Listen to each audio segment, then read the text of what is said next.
எனக்கு யோகிட்ட ரொம்ப பிடிச்சது அவன் டிராயிங் பண்றது எனக்கு ரொம்ப பிடிக்கும். நிறைய பேர் வந்து டான்ஸு பாட்டு இந்த மாதிரி சொல்லுவாங்க இல்லையா, அதை விட ஒரு இடத்துல உட்காந்து அமைதியா ரசிச்சு வந்து பண்ணுவான். எனக்கு அது ரொம்ப ரொம்ப பிடிக்கும். அதனாலதான் வந்து அவன் இந்த சம்மர்ல வந்து டிராயிங் கிளாஸே நான் வந்து சேர்த்து விட்டேன். எனக்கு அவன் வரைகிறது எல்லாமே ரொம்ப பிடிக்கும். இப்ப வந்து பாத்தீங்கன்னா அவன் அந்த இயற்கை காட்சி வந்து வரைஞ்சிருந்தான். மலை தண்ணி இதெல்லாம் வந்து அவனே வந்து கலர் சூஸ் பண்ணி இந்த கலருக்கு இது கொடுத்தா நல்லா இருக்கும் அப்படின்னு சொல்லி ரொம்ப வந்து மைன்யூட்டா வந்து பண்ணுவான். வெளியே அந்த பிசுறுமே இல்லாம அந்த பெயிண்ட் பண்றது எனக்கு ரொம்ப பிடிக்கும்.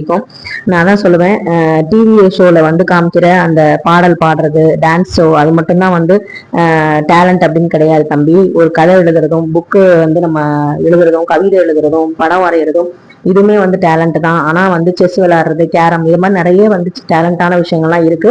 அதுக்கு அங்கீகாரமும் கொடுத்துக்கிட்டு தான் இருக்காங்க. ஆனா அது வெளியே நிறைய தெரியறது இல்லை. உனக்கு வந்து டிராயிங்ல இன்ட்ரெஸ்டா இருந்தா கண்டிப்பா அதை வந்து நீ ஃபோக்கஸ் பண்ணு. அதுல என்னென்ன காம்படிஷன் வருதோ எங்களால முடிஞ்ச அளவுக்கு நாங்க சிலம்பம் மாதிரியே இதுலயும் உன்னை நாங்க சேர்த்து விடுவோம். நீ வந்து அதை வந்து தனியா வந்து நல்லா பண்ணு. எல்லா பிள்ளைங்களும் வரைகிறாங்க, கொஞ்சம் ஸ்டேஜ்ல வந்து அதை விட்டுருவாங்க. ஆனா இதை வந்து தொடர்ந்து கண்டினியூவா பண்ணுன்னு சொல்லி வரைய சொன்னேன். நேற்று எனக்கு வரைஞ்சதுல இந்த டைனோசரும் அந்த மரமும் வந்து அக்யூரேட்டா ஒரு இதை பார்த்து அப்படியே வரைஞ்சதுனா எனக்கு ரொம்ப பிடிச்சிருந்துச்சு.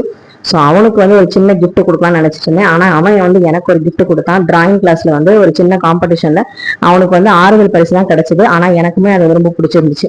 இப்பவே வந்து எடுத்தோடனே ஃபர்ஸ்ட் பிரைஸ் எல்லாம் கிடைக்காதுப்பா, போக போக உனக்கு கிடைக்கும், நல்லா ட்ரைனிங் ஆகும்னு சொல்லிட்டு நானும் வந்து மோட்டிவேட் பண்ணேன். அது வந்து அந்த கிஃப்ட் எல்லாம் வந்து காமிச்சிட்டு அவனும் ரொம்ப சந்தோஷப்பட்டான். ஸோ அவனுக்காக ஒரு ஐஸ்கிரீம் வாங்கி கொடுத்துட்டு அவனை வந்து அப்ரிஷியேட் பண்ணேன்.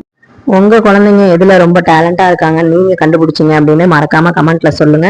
அதை நீங்க எந்த அளவுக்கு மோட்டிவேட் பண்ணுவீங்க அப்படின்னு மறக்காம சொல்லுங்க. குழந்தைங்களோட ஆசையை நம்ம ஓரளவு பூர்த்தி செய்யலாம். அதுக்கான வழி வந்து கடவுள் கண்டிப்பா நமக்கு கொடுப்பாரு அப்படிங்கிற நம்பிக்கை வந்து இருக்கு.